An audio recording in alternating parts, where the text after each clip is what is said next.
Hello everyone and welcome back to my channel. My name might be Isaiah and today we are going to discuss J.K. Rowling's existence, unfortunately.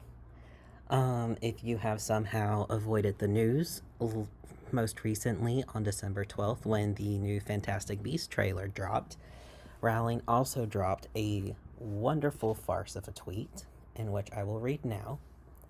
It is: war is peace, freedom is slavery, ignorance is strength. The penis individual who raped you is a woman. Now, for anybody who is familiar with 1984, the first three lines, war is peace, freedom is slavery, ignorance is strength, that is actually a mantra from the book. And it is meant to highlight how the people in 1984 are able to hold these two opposing ideas and show the hypocrisy that is being done. It's very short, sweet, to the point, and incredibly nuanced all the same. What Rowling is complaining about is the fact that apparently in Scotland, the police are arresting rapists, and if the rapist insists that they are a woman, regardless of their birth sex and regardless of how far they are transitioning, the police will log them as a female rapist. And what really gets me, and this is very petty, is the fact that she takes these very simple, straightforward pieces of propaganda from 1984 and she completely drops the ball as a writer. She could have written male rapist is a woman or man is woman. But no, she had to do the penis individual who raped you is a woman. And I'm angry about it on different levels. I mean, she continues to go for the lowest hanging fruit with accusing trans women because, the whole wanting to hate on trans men thing wouldn't get her anywhere. She noticed that people really reacted to the women in bathrooms thing. And so she's hammering hard. She's also dropped this tweet to stir controversy when she has a new piece of media coming out, and especially since wasn't invited to this HBO thing, which I'm not going to watch because this is just proof positive that my entire childhood was a lie, and I am going to be slowly burning anything that I have that says Harry Potter or Ravenclaw on it because clearly I can't even tacitly support her. And that brings us to the meat of today, where I want to go sort of skim through this Medium article that I saw posted on Reddit titled Harry Potter and the Possible Plagiarism of one J. Rowling. Because, and of course, the person who wrote this is like, her middle name isn't actually Kathleen. She doesn't have a middle name. She did this for da da da. We know the story. We're not worried about it. But that's what it's titled. Like I said, I kind of want to skim through it, talk about some cool stuff, mention some books that may be way more fun to read as a replacement for Harry Potter for people like me who grew up with it. And let's just get started with the very first one called The Books of Magic, which is a comic series that featured a young boy who discovered he has magical powers and he ends up traveling. He has a pet owl, there's an evil snake, he has family problems. Also, the first of this series was in 1990, and there were enough similarities that after Harry Potter came out, they actually sort of made a joke about it by having someone pretend to be their main character and go through platform 9 3/4 for simplicity. Let's see. And the writer of this Medium article mentions from TV tropes that um, people have accused Rowling of ripping off Neil Gaiman's comic book, The Books of Magic, because yes, it was written by Neil Gaiman. And he has said that he doesn't own it. Sandman and Books of Magic were both work for hire, and so they're owned by DC Comics, which is a Time Warner company, who owns Harry Potter. And in fact, people think that any movie film adaptation of Books of Magic is doomed to die because There's just too many similarities between the two. And we are going to move on to The Secret of Platform 13 by Eva Ibbotson. Ibbotson? I don't know. I read things I don't know how to pronounce, though. It's a universal problem that I've learned. And this one was actually published in 1994. I was a year old that year. And it features a gateway to a magical world located in King's Cross Station. And again, then some secret magical child, thin, dark hair, kept in a cupboard by the abusive family, told the truth about familial origins, and is rescued by a team that includes a giant and elderly wizard with a long white beard, and taken back to the magical world. She has also apparently published Witch, and Not Just a Witch. They're both set in the same universe and have more similarities with Harry Potter, including one of the main characters going to wizarding school. Hedwig and Hermione are also names within some of her books. And we are going to move on. Someone has written, and again, you can read all this because I'm going to link the Medium article. I would say the resemblance in the storyline, including characters and locations, between Ibbotson's charming The Secret of Platform 13 and Harry Potter and the Philosopher's Stone points to at least some creative borrowing. And what did Ibbotson have to say about Rowling's use of her material? She said she would like to shake her by the hand. I think we all borrow from each other as writers. Very gracious of her, isn't it? And we're going to move on. There's some really cute covers. A Wizard of Earthsea is another one that this person mentions, where it's another student in a magical school, grew up in an unloving house with an aristocratic rival, a magical forest, arrogant jerks, magical school headmaster, heroic sacrifices, bird familiar, etc., etc., etc. These are all extremely common tropes, especially in modern fantasy geared towards young adults. But Earthsea in general, I've heard, is a very good series. It's very popular, and I've seen other people mention that Earthsea's been ripped off otherwise too, but I can't remember all of that. There are some quotes like 30 years before Harry Potter, Ursula Le Guin was writing novels about a school for wizards, as well as good and evil. Her fantasy worlds also address issues of race and gender, which would be a huge step up from Rowling's work. Let's see, her credit to J.K. Rowling for giving the whole fantasy field a boost is tinged with regret.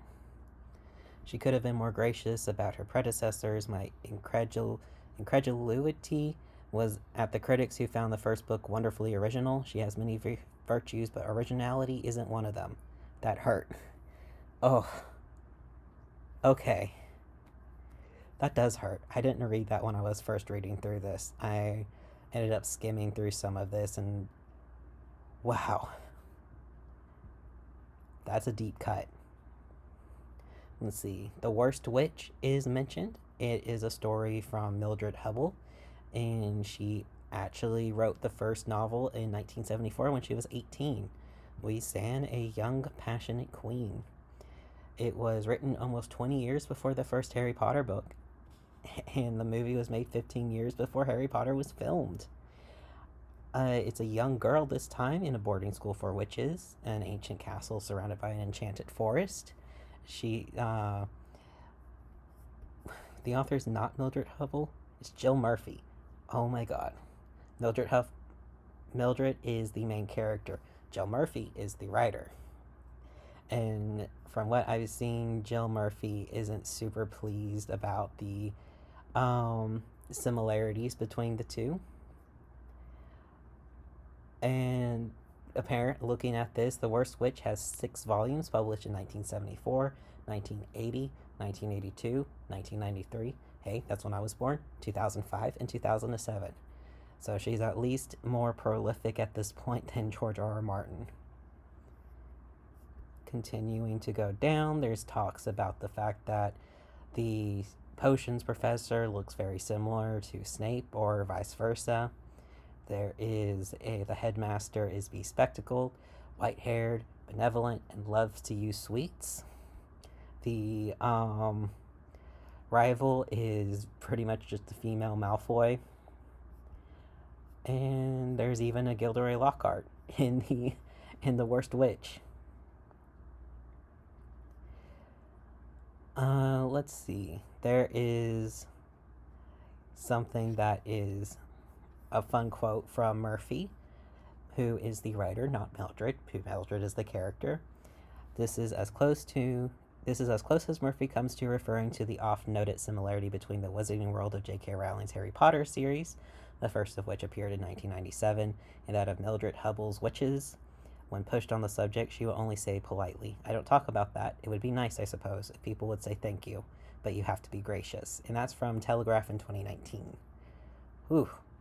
It is an all-girls school instead of more open like Hogwarts was, so that could be one of the reasons that is why it's less popular. It's just kind of known that little boys are less interested in reading female protagonists, whereas little girls are more likely to read stories that have male protagonists because, I guess in part, in my opinion, there is a lot more emphasis on male leads in culture generally, outside of some of the stuff like Disney princesses and stuff. So little girls are more likely to read more broadly than little boys. Moving on, we have The Sword and the Stone by T.H. White, first published in 1938. And Rowling has actually admitted that Wart from Sword and the Stone is Harry's spiritual ancestor. So we don't really need to go through that too much. Fun name mention, Diana Wynne Jones. She is probably most known by people for being the author of the book that inspired Howl's Moving Castle. I really would suggest reading the book if you haven't. It's a lot of fun. I owned a copy that literally fell apart. And she's mentioned here because she wrote a book in 1997 called Charmed Life. And it's 2 orphan children receiving magical education while living in a castle. Let's see. She mentions that Jones mentions that Rowling probably has read her stuff when she was a younger person and remembered lots of things, and there's so many striking similarities. So we're going to move on to, there's more stuff in here. There's even, Tolkien gets mentioned, and you can't not see Tolkien's imprint on any modern fantasy. I have many feelings about Tolkien. He is not my favorite style of writing. When he wrote The Lord of the Rings, it was very much more of an era where things are plot driven. And I find myself preferring George R. R. Martin's style of writing, which is way more people driven. Though he has now found himself in a pickle where the way that he writes, he's put himself into a sort of a corner, which is why we're having to wait so long for The Winds of Winter to come out. And now I have a new comparison of The Witcher to compare to these two, which has the double fun fact of I'm reading it translated from Polish into English. But I want to make a video about that later because I just find that very interesting. However, Tolkien, he is basically the father of modern fantasy. So, of course, you'll see anybody who writes fantasy has some sort of touchstone with Tolkien, especially if we are talking in a Western series. I don't know as much about Eastern fantasy. Honestly, it can be really hard for me to get into Eastern fantasy because in a lot of cases, like the C-dramas, there's a lot of history that goes into it, and you're kind of expected to know about the history as you go into it instead of it being shown to you as you go. So that's going to be something I want to get into eventually. I would love to learn more about Chinese, Japanese, Taiwanese fantasy novels and take these and then compare them to the hallmarks of the Witcher series, which is Polish, the Tolkien, and George R. R. Martin, and just see how the different stories showcase these very different writing styles. But I'm getting off topic. The biggest one you should know for Tolkien that even I caught as a kid is that Dementors are just Nazgul light. Nazgul being they were originally the nine kings of man that when Sauron took his ring, which, evil magical jewelry, let's not forget the locket, um, Sauron made this one ring to rule the other rings, so the nine kings of man eventually become these sort of undead, cloaked creatures who spread fear and terror in much the same way that the Mentors do. Only instead of there being many and being weird allegories of depression, you have nine, and they suck. I mean, they all suck, but they don't do the kiss of death, suck out your soul. They just suck and will kill you. Go figure. Also mentioned is Roald Dahl's Matilda, and if you haven't read Matilda, you should. Even the movie, as fantastic and wonderful as it is, strays away from the source material. And all I will say about Matilda is that I wanted to be Matilda when I was a child because I felt like I was too smart for my age and I wanted to develop magical powers. Didn't work. And we're going to scroll all the way down to the bottom because there's some that is like they mentioned Through the Looking Glass because of the living chess pieces, but I mean, just read Through the Looking Glass. It's good. Alice in Wonderland and Through the Looking Glass are actually both sort of combined into Disney's Through the Looking Glass, so you'll see a lot of elements from Through the Looking Glass in the movie. And if you want to understand where those come from, I would suggest reading it. It's also got this fun thing where Alice would try to walk forward, but it wouldn't work, so she had to sort of walk the opposite way to get to where she wanted to go. I love it. Rowling has also been known for lawsuits against other people who've copied her work or infringed on her copyright, and I say copied with heavy air quotes. And this is very interesting because early days of fan fiction and fandom online, she was known as the one to encourage people to write fan fiction, as opposed to, say, Anne Rice, who still goes after anyone who tries to write about her sexy vampires fucking. Reasons why I haven't actually read anything about Lestat as much as I want to.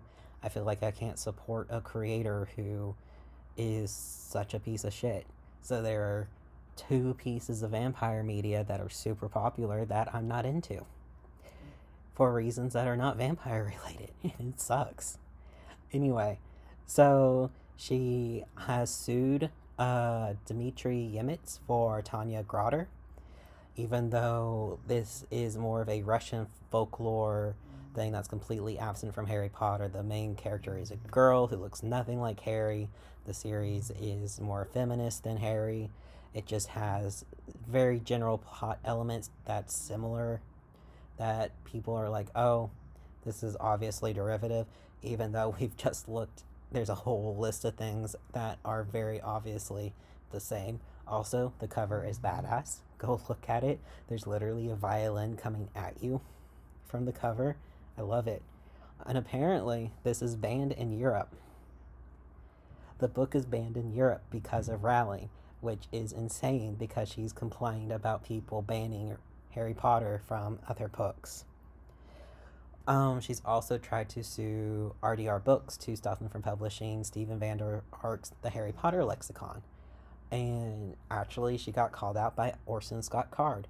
Orson Scott Card is the writer behind Ender's Game, which is a fantastic book, the star of a fantastic series, and he's also a raging homophobe, which is a lot. If you can, read the book secondhand, download a copy illegally. Don't support him directly. But in this case, I am going to just read directly what he says, because for once he has a good point. Can you believe that J.K. Rowling is suing a small publisher because she claims their 10,000 copy edition of the Harry Potter Lexicon, a book about Rowling's hugely successful novel series, is just a rearrangement of her material? Rowling feels like her words were stolen, said lawyer Dan Schulman Well, heck, I feel like the plot of my novel, Ender's Game, was stolen by J.K. Rowling. A young kid growing up in an oppressive family situation suddenly learns that he is one of a special class of children with special abilities who are to be educated in a remote training facility where student life is dominated by an intense game played by teens flying in midair, at which this kid turns out to be exceptionally talented and a natural leader. He trains other kids in unauthorized extra sessions, which enrages his enemies, who attack him with the intention of killing him. But he is protected by his loyal, brilliant friends and gains strength from the love of some of his family members. He is given special guidance by an older man of legendary accomplishments, who previously kept the enemy at bay. He goes on to become the crucial figure in a struggle against an unseen enemy who threatens the whole world. This paragraph lists only the most prominent similarities between Ender's Game and the Harry Potter series. My book was published in England many years before Rowling began writing about Harry Potter. I can get on the stand and cry too, Miss Rowling, and talk about feeling personally violated. The difference between us is that I actually make enough money from Ender's Game to be content, without having to try and punish other people whose creativity might have been inspired by something I wrote. Mine is not the only work that one can charge, Rowling borrowed from. Check out this piece from a fan site, pointing out links between Harry Potter and other previous works, and it links to a GeoCities site, which is insanely old. It predates my time on the internet. It's true that we writers borrow words from each other, but we're supposed to admit it and not pretend we're original when we're not. I took the word and symbol from Ursula K. Le Guin and have always said so. Le Guin being the Earthsea Lady. Rowling, however, denies everything.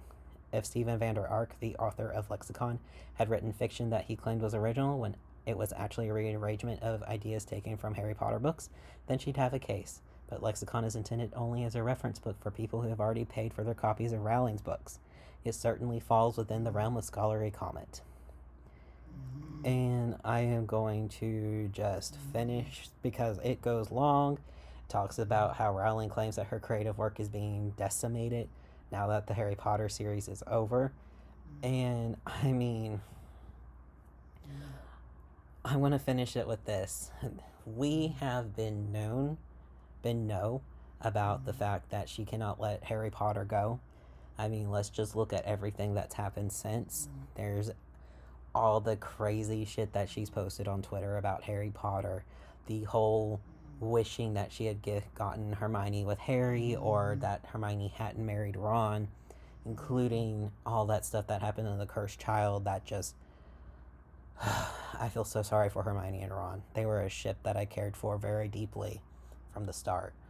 There is the wizards disappearing poop when they didn't have plumbing. All the backwards queer baiting and race bending that she has done in an effort to seem progressive.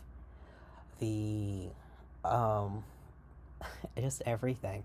The horrible racist stuff that she's written on her website about Native magic and the Americas, that shows clearly she didn't do any research or get First Nation people's voices in on the situation, which is especially terrible because she definitely could have given these people a platform to create a more nuanced look on First Nation, Native American, other indigenous people's magic.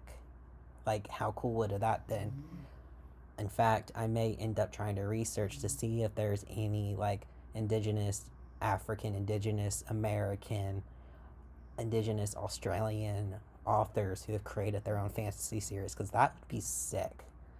I would love that, to see someone take their culture and turn it into something instead of a British white woman who was a 90s, early 2000s feminist trying to whitewash everything.